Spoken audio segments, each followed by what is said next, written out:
नमस्कार। आज मैं फिर आपके सामने अपराध की एक और घटना लेकर आया हूँ। आज के अपराध की घटना भी पुरानी है, बहुत पुरानी है, 2021 की है। आज का प्रदेश है मध्य प्रदेश और जिला है कटनी। उत्तर प्रदेश से सटा हुआ जिला कटनी और सतना, दो जिले जो इलाहाबाद से सटे हुए हैं, उत्तर प्रदेश से सटे हुए हैं। हुआ कुछ यूं कि 3 फरवरी 2021 को, जब बहुत ठंड थी, कड़ाके की ठंड थी, तो सवेरे सवेरे गांव के कुछ बच्चे, बंजारी माता का नाला है, गांव है ढीमर खेड़ा। ढीमर खेड़ा के बंजारी माता के नाले पर, नाले के टीले पर बच्चे खेलते खेलते चढ़ गए और वहां एक खाई में उन्हें कुछ अजीब वस्तुएं दिखाई दी, जैसे फटी हुई साड़ी, नुचे हुए ब्लाउज और हड्डी के कुछ टुकड़े। कौतूहलवश ये सभी बच्चे उस खाई के उस गड्ढे में चले गए नीचे, लेकिन नीचे जाकर देखने में उन्हें इंसानी खोपड़ी और इंसानी जो हड्डियां थीं उसका जब ज्ञान हुआ, वो डर गए। वो भाग के गांव ढीमर खेड़ा के जो कोटेदार थे राजेश, उनके पास पहुंच गए। वहां पहुंचने पर उन्होंने पूरी बात बताई कि इस तरह से जो बंजारी माता का नाला है, उसके अगल बगल जो बड़े टीले हैं ऊंचाई पर, उनमें से उसमें एक हड्डी या कंकाल, जिसमें सिर भी है, कुछ थोड़ा बहुत मांस लगा हुआ है और किसी महिला के ढेर सारे नुचे हुए कपड़े पड़े हुए हैं। खैर, बच्चों की बात सुनकर राजेश फौरन वहां से मौके पर रवाना हो गया। खाई का नज़ारा देख के वो भी सन्न रह गया। जमीन पर एक कंकाल था, आसपास उसके फटे पुराने कपड़े, एक साड़ी, एक ब्लाउज और एक शॉल बिखरे पड़े हुए थे। खैर, सूचना मिलते ही थाना कुंडम, लगता है जहाँ का ये डीमर खेड़ा गांव है, थाना कुंडम की पुलिस और एक तहसीलदार का नाम था प्रदीप कुमार कौरव, ये लोग घटनास्थल पर पहुंच गए। तहसीलदार इसलिए कि मजिस्ट्रेट की उपस्थिति में भी बॉडी को एग्ज्यूम किया जाता है, मतलब वो गड्ढे में थी, हड्डियां दिखाई दे रही थीं, तो तहसीलदार मजिस्ट्रेट की उपस्थिति में ही उसको एग्ज्यूम करना था या उसे निकालना था। इलाके की पुलिस ने चारों तरफ वो जो सेफ्टी का घेरा होता है वो लगा दिया और सबूत इकट्ठा करने शुरू कर दिए। जांच के दौरान वो जो 4-5 फीट का गड्ढा था, वो हाल में खोदा हुआ नहीं लग रहा था। ऐसा लग रहा था कि ये पुराना खुदा हुआ गड्ढा है। पहली नज़र में तो पुलिस का ये अनुमान या बच्चों का ये अनुमान भी सही था कि ये किसी महिला की लाश रही होगी और किसी ने महिला को उसकी हत्या करने के बाद शव को ठिकाने लगाने के लिए इस सुनसान पहाड़ी पर एक गड्ढा खोदकर उसे दफन कर दिया था। लेकिन चूंकि जंगल था, गहरा जंगल था, तो वहाँ जंगली जानवरों, संभवतः कुत्तों ने, सियारों ने, इन लोगों ने गंध पाकर गड्ढे को खोद लिया, शव को बाहर निकाल लिया और फिर उसे नोचने खाने लगे। शव पूरी तरह से गल चुका था। लगभग सारी हड्डियां और मांस के टुकड़े कुछ जो हिप का पोर्शन है वहां बच जाता है। संस्कार यानी दाह संस्कार के समय भी सबसे बाद में यही हिस्सा है जो जलता है। तो ये पहचानने में पुलिस को कोई दिक्कत नहीं हुई कि ये घटना महीनों पुरानी है और जिसके तत्काल पहचान की कोई गुंजाइश नहीं है। पुलिस को फॉरेंसिक रिपोर्ट का इंतज़ार था, क्योंकि सारी हड्डियां, उसका जो फ्लैश था, कपड़े, ये सब फॉरेंसिक जांच के लिए भेज दिए गए और हड्डियों के सारे टुकड़ों इनको मिलाकर इसे पहले पोस्टमार्टम और बाद में फॉरेंसिक जांच के लिए भेजा गया। खैर, ये महिला का शव था या महिला का कंकाल था, इसको प्राइमा फेसी ही जांच में फॉरेंसिक्स वालों ने बता दिया। अब पुलिस के सामने ये बड़ी भारी चुनौती थी कि आखिरकार ये महिला है कौन, क्या पहचान है इसकी। खैर, पहले उसने अपने थाना क्षेत्र में गुमशुदा महिलाओं की जांच पड़ताल शुरू की, लेकिन कोई सुराग हाथ नहीं लगा। किसी ने भी ऐसी किसी महिला के लापता होने की सूचना नहीं दी जो कंकाल के हुलिये से मैच खाती हो। इसके बाद पुलिस ने आसपास के थानों और पूरे जनपद के सभी थानों में 1 साल में दर्ज गुमशुदगी की रिपोर्ट मंगवानी शुरू की। खैर, फाइलों की जांच पड़ताल और गुमशुदा लोगों के बारे में जानकारी इकट्ठा करने पर यह पता लगा कि कुंडम थाने में ही 7 महीने पहले नरेश सिंह मरावी नाम के एक व्यक्ति ने अपनी पत्नी रुक्मिणी मरावी की गुमशुदगी की रिपोर्ट लिखवाई थी। पुलिस ने तुरंत नरेश को थाने पर बुलवाया। उसे कंकाल के साथ मिले कपड़े दिखाए। देखते ही नरेश मरावी के आंखों में आंसू आ गए और उसने फौरन देखते हुए बताया कि ये सारे कपड़े मेरी पत्नी रुक्मिणी मरावी के हैं। यानी उस शव की पहचान रुक्मिणी मरावी के रूप में हुई और पति नरेश मरावी ने ही इसकी पहचान की। पुलिस के लिए बड़ी सफलता थी, लेकिन कपड़ों की शिनाख्त पर भरोसा नहीं किया जा सकता। मैंने आपको अपराध की बहुत ढेर सारी ऐसी कहानियां बताई हैं जिसमें एक दूसरे व्यक्ति को, जिस व्यक्ति को मरा हुआ दिखाना है, उसके कपड़े पहनाकर, उसका आधार कार्ड रख के, उसके और जो पहचान के सामान हैं उनको रख के, और फिर उसकी हत्या की गई हो, जलाया गया हो या उसे दफनाया गया हो, ताकि प्राइमा फेसी वो वही व्यक्ति दिखाई दे जिसके लिए वो प्लांट किया गया है, जिसके लिए उसे कपड़े पहनाए गए हैं। बहरहाल पुलिस ने रुक्मिणी के पिता सुरेश से संपर्क करके डीएनए सैंपल लिए और डीएनए सैंपल के लिए उसे जबलपुर बुलाया। जबलपुर मेडिकल कॉलेज के फॉरेंसिक विशेषज्ञ डॉक्टर मुकेश राय की टीम ने तुरंत कंकाल की और डीएनए की गहन जांच पड़ताल शुरू की। हड्डियों की स्थिति का विश्लेषण करके ये बताया गया कि हड्डियां लगभग 3 महीने पुरानी हो सकती हैं और ये भी तथ्य सामने आया कि खोपड़ी में एक फ्रैक्चर है, बड़ा फ्रैक्चर है और संभवतः यही फ्रैक्चर इस महिला की मृत्यु का कारण रहा होगा। डॉक्टरों ने निष्कर्ष निकाला कि मौत सिर पर किसी भारी वस्तु से किए गए हमले के कारण हुई होगी। खैर, कंकाल की पहचान होते ही पुलिस की जांच में तेजी हो गई।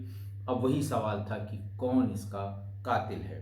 पुलिस के शक के दायरे में सबसे पहले पति नरेश मरावी और उसका पिता सुरेश, ये सबसे पहले शक के दायरे में आए। पुलिस ने दोनों को अलग अलग बिठाकर दोनों से लंबी लंबी पूछताछ की और इसी पूछताछ में एक कड़ी और मिल गई। उसमें ये पता लगा कि रुक्मिणी के पिता सुरेश ने ये बताया कि उसकी बेटी की शादी नरेश से तो हुई थी, लेकिन नरेश की शादी से वो कभी खुश नहीं रही, बल्कि गांव के ही एक दूसरे युवक पूरन सिंह के साथ उसका प्रेम प्रसंग चल रहा था। यानी अब जांच के दायरे में एक नया व्यक्ति आ गया जिसका नाम था पूरन सिंह। सुरेश ने खुलासा किया कि 11 मई 2020 को रुक्मिणी अपने पति का साथ छोड़कर अपने प्रेमी पूरन के साथ भाग गई थी। परिवार वालों ने काफी खोजबीन के बाद उसे ढूंढ निकाला और उसे वापस घर ले आए।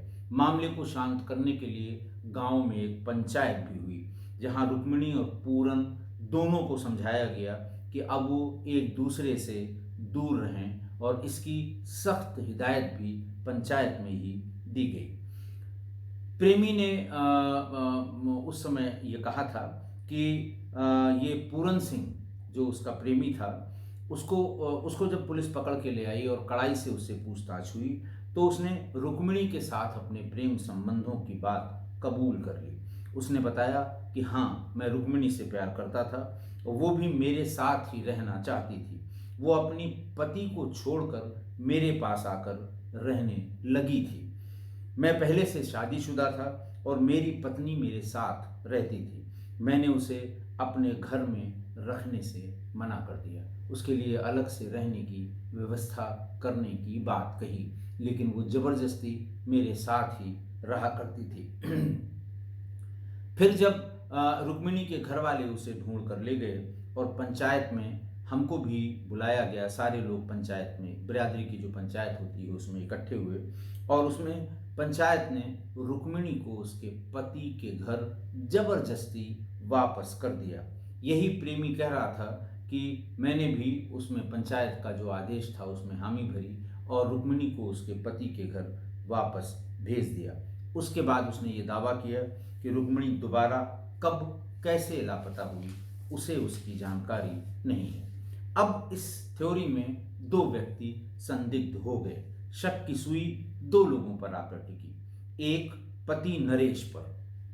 अच्छा, उसकी वजह भी थी कि क्या उसने अपनी पत्नी के धोखे और सामाजिक बेइज्जती का बदला लेने के लिए उसकी हत्या तो नहीं कर दी। ये प्रश्न था विवेचना का कि ऐसा हो सकता है कि उसने अपनी सामाजिक बेइज्जती का बदला लेने के लिए रुक्मिणी को मार डाला हो, झगड़ा हुआ हो, गुस्से में मार डाला हो, और गुमशुदगी की रिपोर्ट उसने पुलिस को गुमराह करने के लिए लिखाई हो।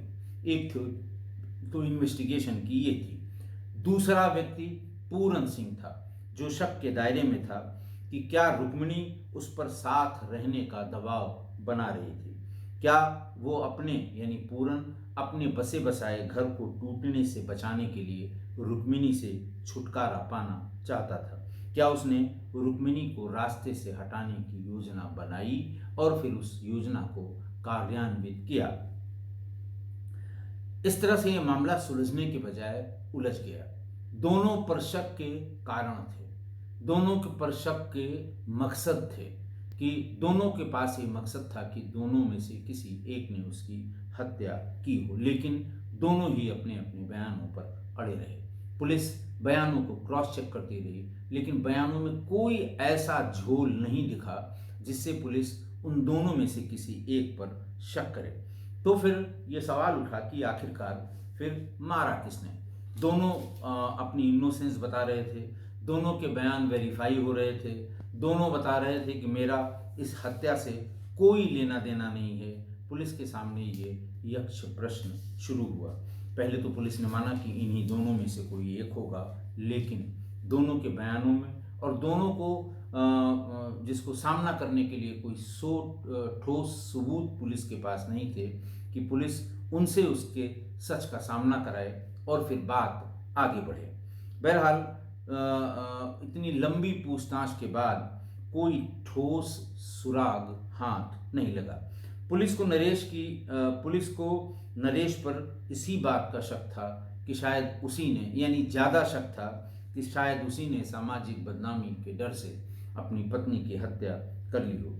पुलिस एक तीसरी थ्योरी पर भी काम करने लगी। जब ये दोनों थ्योरियाँ या दोनों व्यक्तियों पे शक और उसके आगे कोई एविडेंस नहीं मिला, तो तीसरे पर काम करने लगा कि हो सकता है इस कहानी में कोई ऐसा किरदार हो जिस पर किसी की नज़र नहीं गई है। पूरन और नरेश अपनी अपनी जगह सच लग रहे थे, अपनी अपनी जगह सही बोल रहे थे।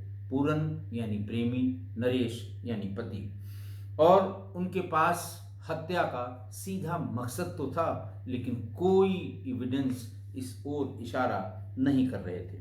20 दिन भी बीत चुके थे, पुलिस के हाथ खाली थे और पुलिस को भी लगने लगा था कि तमाम और विवेचनाओं की तरह ये विवेचना भी ठंडे बस्ते में चली जाएगी।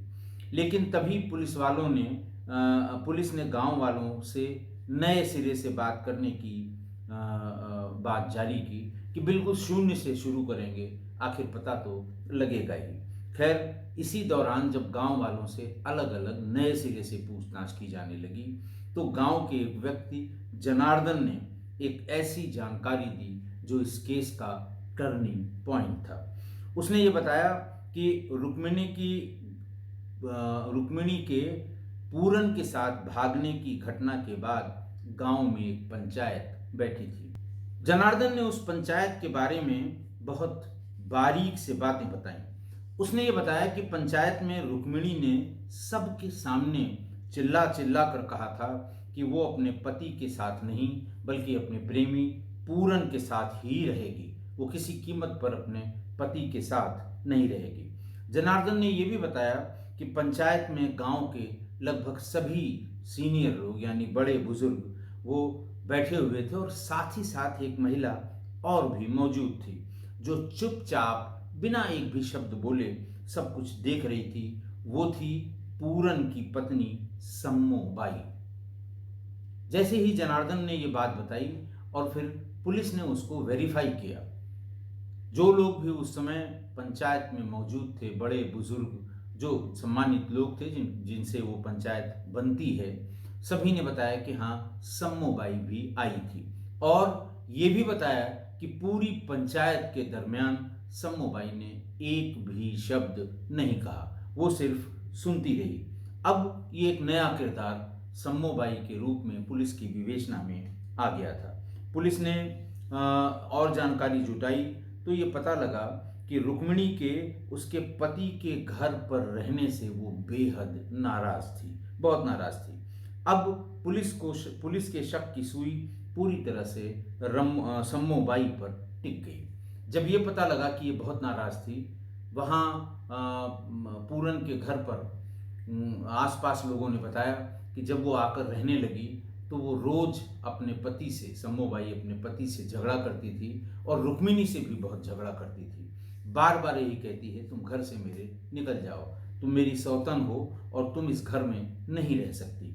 तो ये बात जब गांव वालों ने बताई तो इस किरदार पर भी लोगों की यानी पुलिस की निगाह पड़ने लगी, क्योंकि सबसे मजबूत मकसद था सम्मो बाई के पास ईर्ष्या और अपने घर को बचाने की हताशा। पति नरेश ने भी ये पुष्टि की कि सम्मो बाई इस रिश्ते से इतनी परेशान थी कि एक बार उसने बिना किसी को जानकारी दिए रुक्मिणी के खिलाफ एफआईआर दर्ज कराने के लिए थाने का भी रुख किया था, जहां पुलिस ने फिर नरेश को बुला के और फिर दोनों के बीच बातचीत करा के वो एफआईआर दर्ज नहीं की थी। पुलिस ने सम्मो बाई को हिरासत में ले लिया, पूछताछ शुरू की। शुरुआत में तो वो टूट कर रोती रही, लगातार रोती रही, खुद को बेकसूर बताती रही, लेकिन जैसे जैसे पुलिस के सवाल तीखे होते गए वो और सवालों के शिकंजे में वो उलझती गई तो उसके झूठ के बांध एक एक करके ढहने लगे। फिर उसने कहा कि अब मैं सच सच बताती हूँ कि दरअसल हुआ क्या था। सम्मो ने बताया कि जब रुक्मिणी पंचायत के फैसले के खिलाफ पंचायत ने कहा कि वो तुम बिल्कुल पूरन के यहाँ नहीं जा सकती, तुम अपने पति के पास रहोगी, नरेश के पास, और पूरन से कहा कि तुम कतई इसके नज़दीक नहीं रहोगे, नज़दीक नहीं आओगे, बात भी नहीं करोगे, दूर रहोगे, लेकिन इसके बाद भी रुक्मिणी भाग के पूरन के घर में रहने के लिए आ गई। तब उसका जीना, सम्मो ने बताया कि उसका जीना मुश्किल हो गया।